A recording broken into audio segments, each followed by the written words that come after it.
O que aconteceu com a aviação comercial supersônica? Por que mais de 20 anos depois que o Concorde parou de voar, a gente ainda não vê um substituto operando em alguma companhia aérea? Existem alguns problemas técnicos, além dos problemas de custo, mas nesse vídeo você vai conhecer um projeto que pode ser uma luz no fim do túnel sobre a viagem comercial supersônica.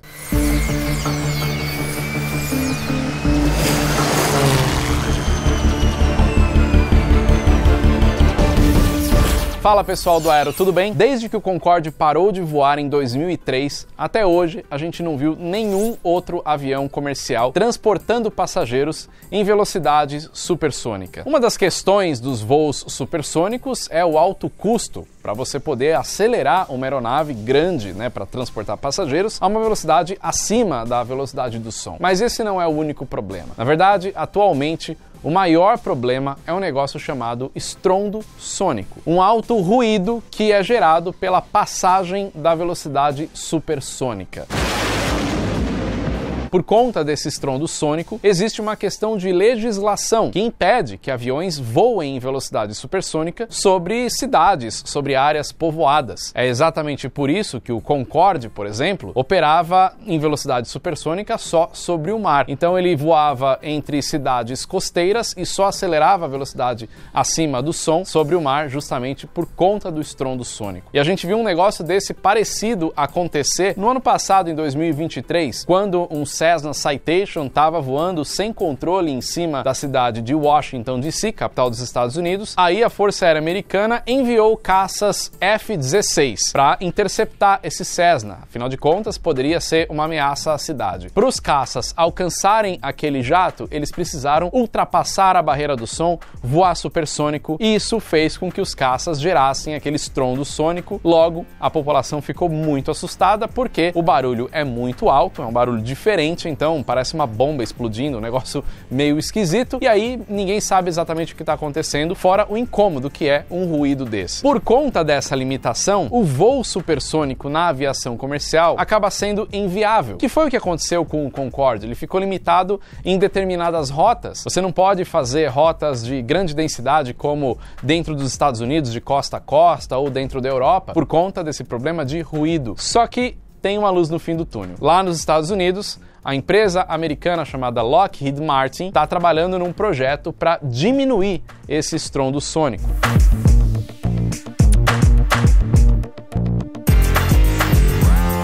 Esse é um projeto chamado X-59 QSST, que quer dizer Quiet Supersonic Technology. Isso está sendo desenvolvido numa divisão de projetos avançados lá dentro da Lockheed Martin, chamada de Skunk Works. E você deve lembrar da Skunk Works em aviões como esse daqui, o SR-71. Esse é um projeto de avião que saiu lá de dentro da Skunk Works. A operação do X-59 vai ser feita pela NASA num programa chamado Low Boom Flight Demonstrator, ou demonstrador de voo de baixo estrondo sônico. Esse avião é um demonstrador de tecnologia, com o objetivo de mostrar a possibilidade de diminuir o estrondo sônico em voos supersônicos. Acontece que esse efeito do estrondo sônico é um efeito aerodinâmico. Quando a aeronave passa da velocidade do som, vai gerar uma onda de choque sobre a superfície aerodinâmica, sobre as asas, e isso daí dá aquele estouro, aquele estampido, que é o boom sônico. O estrondo sônico. Então o objetivo desse projeto do X-59 é fazer com que esse estrondo sônico seja diminuído a um ruído aí de mais ou menos 75 dB, que é como se fosse um trovão acontecendo bem de longe, aquele estrondo que você escuta mais de longe. Um estrondo sônico atual de um avião, como o Concorde fazia, ou um caça supersônico, é de mais ou menos 104, 105 dB. O motor de um avião comercial gira em torno de 110, 120 dB, dependendo da proximidade que você tá. Então, diminuir isso para 75 dB acaba sendo muito benéfico aí para quem tá embaixo não ficar escutando o negócio estourando. Porque uma coisa que muita gente confunde é que o estrondo sônico só acontece quando a aeronave ultrapassa, ela rompe a barreira do som. E não, a partir do momento que a aeronave está em velocidade supersônica, por onde ela passar, vai escutar o estrondo sônico no momento que ela passa.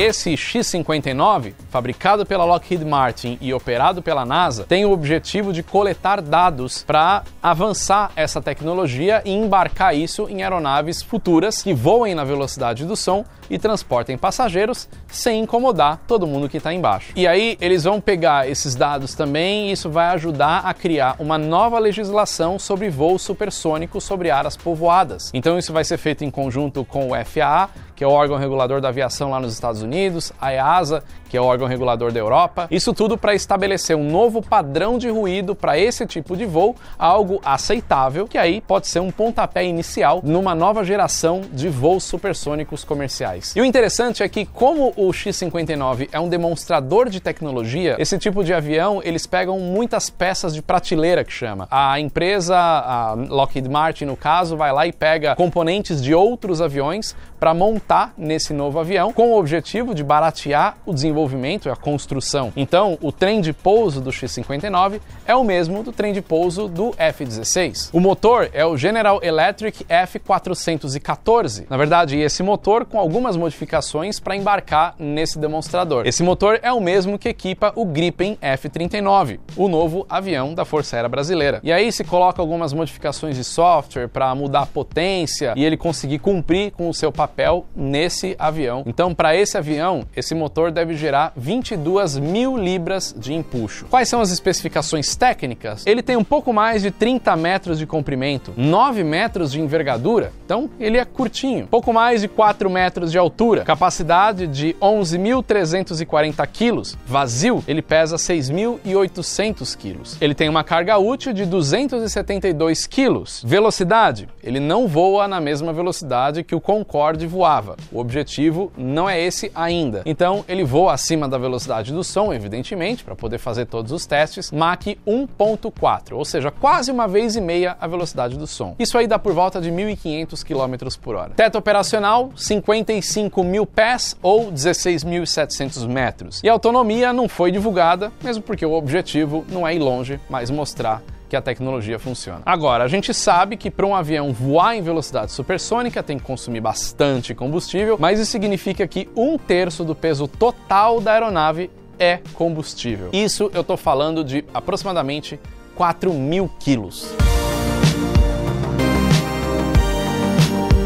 As características físicas desse avião são bem interessantes e bem peculiares. Olhando essas imagens, dá para ver que se trata de um avião que voa rápido. De fato, atualmente, a grande maioria dos projetos segue bastante essa linha. Mas o X-59 tem esse nariz grande. A gente está falando aí de mais ou menos 1/3 do tamanho total da aeronave, é o nariz. A envergadura dele, como eu tinha falado, de 9 metros, então é um avião mais estreito, né? E essa característica dessa asa em delta com um enflechamento bem positivo. Próximo à raiz da asa, ali na frente, esse enflechamento é 76 graus. Agora, com um nariz desse tamanho, você deve imaginar que fica difícil para o piloto enxergar a pista quando ele vai pousar. Pois é, esse era um problema que acontecia também no Concorde. E naquela época, eles resolveram isso fazendo um nariz móvel. Então, quando ele estava vindo para aproximação para pouso, ele vinha num ângulo de ataque bem elevado, com o nariz bem baixo, para os pilotos conseguirem enxergar a pista. Nesse caso agora desse avião, o nariz não é móvel, mas eles conseguiram resolver essa questão de visão do piloto com câmeras de alta definição. Então, existem câmeras 4K instaladas na frente do avião para o piloto conseguir ter essas imagens numa tela interna ali no avião, no cockpit. Esse é um sistema desenvolvido pela empresa Collins Aerospace. E claro que quando a gente fala de uma câmera, por que ela vai fazer só o papel dos olhos humanos se ela pode ir muito além? Então tem outros sistemas integrados como o sensor infravermelho para aumentar ainda mais a visão para o piloto dentro do avião.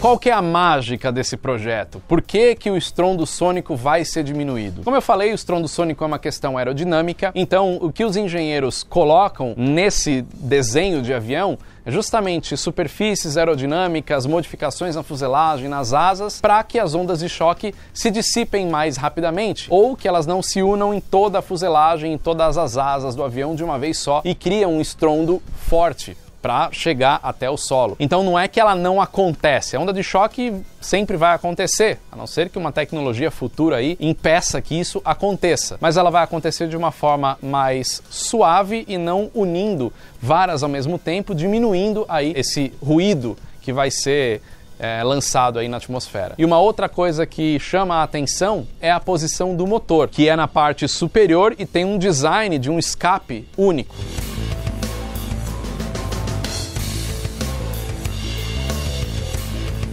Muito bem, a tecnologia é promissora, né? A Skunk Works com certeza está dando um bom andamento nesse projeto, mas e aí? O que a gente pode esperar, os próximos passos disso? Nesse momento, o avião ainda está na primeira fase. Então, em julho de 2023, no ano passado, foi postado pela Lockheed Martin algumas informações. O protótipo do X-59 já foi construído e está passando por uma série de testes, mas ainda não fez o seu primeiro voo. Recentemente, a NASA fez uma live falando mais sobre esse projeto. Isso foi no dia 12 de janeiro. Estou deixando o link na descrição desse vídeo, se você quiser ver. E o voo inaugural do X-59 está programado para 2024, mas isso também vai ser dividido em fases. A NASA está investindo quase 250 milhões de dólares em contrato com a Lockheed Martin para fazer o desenvolvimento desse avião. Na segunda fase, ainda em 2024, o avião vai fazer os testes supersônicos. Eles vão voar lá na Armstrong Flight Research Center da NASA para fazer esses testes de validação acústica. Essa área da NASA, só por curiosidade, fica naquele aeroporto onde tem a maior pista de aeroporto do mundo, que é na base aérea Edwards, na Califórnia. O objetivo desses testes é provar que a tecnologia realmente funciona, então tudo aquilo que eles projetaram vai ser testado na prática. E a terceira fase, que eu achei a mais interessante, é que eles vão colocar o negócio realmente para voar sobre cidades. Isso deve acontecer entre 2025 e 2026 nos Estados Unidos. Então eles vão realizar alguns voos sobre cidades americanas com a população sabendo que isso está sendo feito, justamente para todo mundo validar ali o que eles escutaram com aquele avião passando. O objetivo é esse, pedir para a população qual que foi o nível de ruído e se isso para cada um é algo aceitável. E por fim, o projeto deve continuar lá em 2027, quando a NASA deve coletar todos esses dados e entregar para os órgãos reguladores dos Estados Unidos e da Europa para começar a trabalhar num caminho de como é que vai ser esse voo comercial supersônico.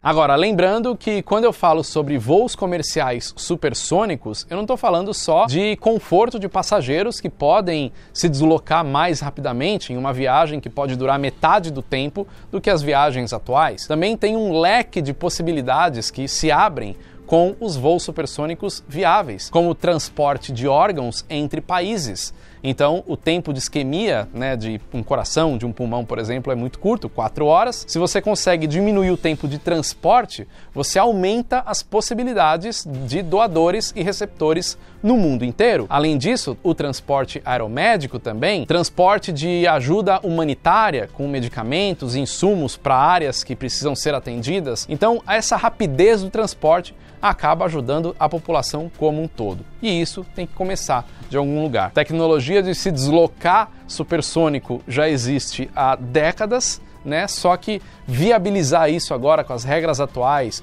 e também outras coisas envolvidas como custo, aí é uma tecnologia que está avançando. Enfim, é isso que está acontecendo aí com o X-59, é isso que a gente pode esperar nesse momento de voos comerciais supersônicos e a gente espera que o negócio realmente avança e qualquer atualização que tiver, posso fazer um vídeo aqui e trazer para vocês as informações, beleza? Se você gostou então, curte, compartilha, se inscreve aqui no Aero por Trás da Aviação e convido você a entrar na loja do Aero por Trás da Aviação, se você não conhece ainda. Lá a gente tem vários produtos bacanas sobre a aviação, como as nossas camisetas, essa aqui que eu estou usando. Também tem a nossa pulseira, que é o mesmo tema da camiseta, a pulseira aqui da caixa preta.